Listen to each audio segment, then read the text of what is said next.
আজকে আমি কিন্তু লোটে শুটকির দুর্দান্ত মজাদার একটি রেসিপি নিয়ে হাজির হয়েছি। অনেকে আছেন লোটা শুটকি কিন্তু গন্ধের ভয়ে খেতে চান না। এইভাবে লোটা শুটকি রান্না করলে একটুও কিন্তু গন্ধ হয় না। বাজার থেকে বন্ধুরা যখন শুটকি কিনবেন তখন কিন্তু এরকম শুকনা দেখে শুটকি কিনবেন। আর এরকম শুকনা শুটকি হলে কিন্তু একটুও ভিজে গন্ধ থাকে না। শুটকিগুলোকে কিন্তু আমি ছোট ছোট টুকরো করে কেটে নিয়েছি। চলে যাব চুলায়। কড়াইতে এখন দিয়ে দিব আমি কেটে রাখা শুটকি মাছগুলো। চুলার আঁচটাকে কমিয়ে এখন এই শুটকি মাছগুলো কিন্তু ভেজে নেব। আমি চুলার আঁচটাকে কমিয়ে শুটকি মাছগুলোকে 3 থেকে 4 মিনিট এইভাবে কাঠখোলায় ভেজে নিয়েছি।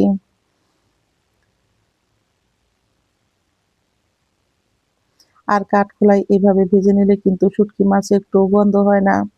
এখন আমি এর মধ্যে দিয়ে দেব পরিমাণ মতো জল। জলটা দিলে কিন্তু মাছটা নরম হয়। আর যে ময়লা বালু থাকে সেই বালুগুলো কিন্তু ময়লাগুলো বের হয়ে যায়। এখন আমি জল পাল্টে পাল্টে শুটকিগুলোকে বেশ ভালো করে মাছের মতো ধুয়ে নেব।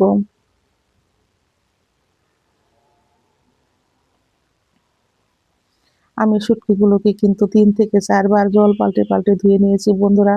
তারপরেও কিন্তু এর ভিতরে অনেক বালু আছে। আমি আপনাদের একটু শুটকি মাছটা ধুয়ে দেখাচ্ছি। আর এইভাবে শুটকি মাছগুলো কিন্তু একটু ডুলে ডুলে ধুবেন, তাহলেই দেখবেন যে বালু আর ময়লা থাকে সেগুলো কিন্তু বের হয়ে যায়। আমি আবারও 2 থেকে 3 বার এই মাছগুলো ধুয়ে নেব। আর মাছগুলো আমি ধুয়ে দেখাচ্ছি বন্ধুরা, দেখুন কতটা পরিমাণে ময়লা আর বালু। বন্ধুরা আমি কিন্তু এই ময়লা জলটা ফেলে আবারও 2 থেকে 3 বার মাছগুলোকে জল পাল্টে পাল্টে ধুয়ে নেব। মাছগুলো ধুয়ে আমি জল ঝরিয়ে তুলে রেখে দেব। এখন কিন্তু মাছে একটু ময়লা নেই। এই শুটকি মাছ রান্না করার জন্য আমি এখানে নিয়েছি 1 মুঠো পরিমাণে দেশি রসুন আর 1 মুঠো পরিমাণে দেশি পাকা লঙ্কা। এগুলোকে আমি শিলপাটায় বেটে নিব। চলে যাব চুলায়। কড়াইতে দিয়ে দিব আমি অল্প পরিমাণে সর্ষের তেল। তেলটাকে আমি বেশ ভালো করে গরম করে নিব। এখানে নিয়েছি কিন্তু আমি 1 বাটি পরিমাণে পেঁয়াজ। এই শুটকি মাছ রান্নাতে কিন্তু পেঁয়াজের পরিমাণটা একটু বেশিই লাগে। পেঁয়াজগুলো কিন্তু ভাজার পরে একদম কমে যায়। এখন চুলার আঁচটাকে মিডিয়ামে রেখে আমি কিন্তু পেঁয়াজগুলোকে খুব সুন্দর করে ভেজে নিব।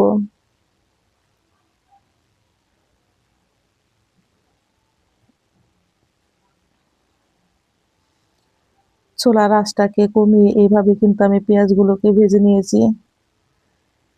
এখন আমি এর মধ্যে দিয়ে দিব ধুয়ে জল ঝরিয়ে রাখা সেই শুটকি মাছগুলো। শুটকি মাছগুলো কিন্তু অবশ্যই তেলে এইভাবে পেঁয়াজের সঙ্গে ভাজবেন, তাহলে কিন্তু শুটকি মাছ থেকে আর একটু গন্ধ হবে না। যারা গন্ধের ভয়ে শুটকি মাছ খেতে চান না বন্ধুরা, একবার হলেও এভাবে রান্না করে দেখুন। আশা করি একবার এইভাবে রান্না করলে আপনারা বারবার রান্না করে খেতে চাইবেন, এতটাই পরিমাণে মজার হয়। আমি কিন্তু একটু সময় নিয়ে চুলার আঁচটাকে কমিয়ে শুটকি মাছ আর পেঁয়াজটাকে খুব সুন্দর করে ভেজে নিয়েছি। এখন আমি এর মধ্যে দিয়ে দিব 1 চামচ পরিমাণে লবণ। লবণটা দিয়ে কিন্তু আমি আবারও বেশ ভালো করে শুটকি মাছের সঙ্গে পেঁয়াজগুলো ভেজে নিব। পেঁয়াজগুলো ভাজতে ভাজতে যখন দেখবেন বাদামি কালার হয়, তখন কিন্তু বুঝবেন এই পেঁয়াজ ভাজাটা খুব সুন্দর রেডি হয়ে গেছে। বন্ধুরা পেঁয়াজগুলো কিন্তু আমার খুব সুন্দর ব্রেস্তার মতো ভাজি হয়ে গেছে। আর অবশ্যই খেয়াল রাখবেন পেঁয়াজগুলো যাতে পুড়ে না যায়। বন্ধুরা এখন আমি দিয়ে দেব 1 মুঠো পরিমাণে দেশি রসুন। রসুনটা দিয়েও কিন্তু আমি পেঁয়াজের সঙ্গে আর শুটকি মাছের সঙ্গে 2 থেকে 3 মিনিট একটু বেশ ভালো করে ভেজে নিব।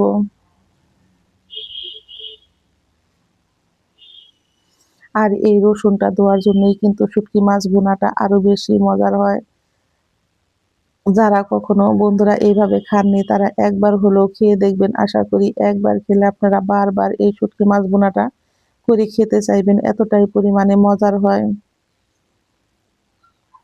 এখন আমি এর মধ্যে দিয়ে দেব বেটে রাখা সেই মসলা। মসলাটা দিয়ে কিন্তু আমি আবারও ভেজে নিব। এই পেঁয়াজটা যত ভালো করে ভাজা হয় বন্ধুরা, আমি আবারও বলছি, এই শুটকি মাছ ভুনাটা খেতে ততটাই পরিমাণে মজার হয়। আর এইভাবে শুটকি মাছ ভুনা করলে কেউ বুঝতেই পারবে না যে এটা শুটকি মাছ ভুনা হয়েছে। সমস্ত মসলা কিন্তু বন্ধুরা একসঙ্গে দিবেন না। ধাপে ধাপে এই মসলাটা দিলে শুটকি মাছটা খেতে একটু বেশি মজার হয়। এখন দিয়ে দিব অল্প পরিমাণে একটু জল।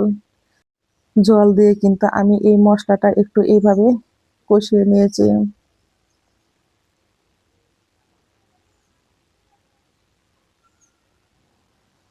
এখন আমি এর মধ্যে দিয়ে দিব আবারও অল্প পরিমাণে একটু জল।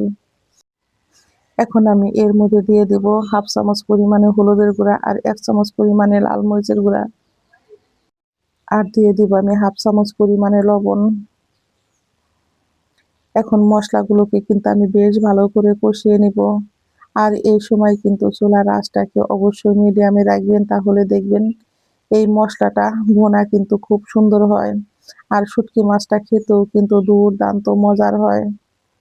আমি মশলাটা দেওয়ার পরে কিন্তু 3 থেকে 4 মিনিট এইভাবে কষিয়ে নিব। আমি এখন এর মধ্যে দিয়ে দিব 4 থেকে 5টা কাঁচা লঙ্কা। ঝালটা আপনারা আপনাদের পছন্দ অনুযায়ী খাবেন। এখানে কিন্তু আমি আস্ত কাঁচা লঙ্কা দিয়েছি। আর দিয়ে দেব আমি অল্প পরিমাণে একটু জল। এখন আমি একটু নেড়ে দিব। চুলার আঁচটাকে মিডিয়ামে রেখে আমি রান্না করে নিব 4 থেকে 5 মিনিট। আমি লবণ দেখে নিব ঠিক আছে কিনা। লবণটা আমার একদম ঠিক আছে। এখন চুলার আঁচটাকে কিন্তু আমি বাড়িয়ে দিব। আর অনবরত খুন্তি দিয়ে নাড়তে থাকবো, যাতে মশলাগুলো কড়াইতে লেগে না ধরে। বন্ধুরা, আমি কিন্তু এগুলোকে খুব সুন্দর করে ভাজা ভাজা করে নিব। এই পেঁয়াজ আর মাছগুলো যখন দেখবেন খুব সুন্দর ভাজা ভাজা হয়ে গেছে, মশলা থেকে তেল উঠে এসেছে, তখন বুঝতে পারবেন এই শুটকি ভুনাটা কিন্তু একদম পারফেক্ট ভাবে রেডি হয়ে গেছে। রান্না করার সময় কিন্তু খুব সুন্দর একটা মিষ্টি গন্ধ বের হয়। আর খেতেও হয় কিন্তু দুর্দান্ত মজার। রান্নাটা কিন্তু একদম রেডি হয়ে গেছে। মশলা থেকে তেল উঠে এসেছে। এখন আমি চুলায় থেকে নামিয়ে নিব। ঝটপট তৈরি হয়ে গেল আমার লইট্টা শুটকি মাছ ভুনা। খেতেও হয়েছে কিন্তু বন্ধুরা দুর্দান্ত মজার, সেই স্বাদ।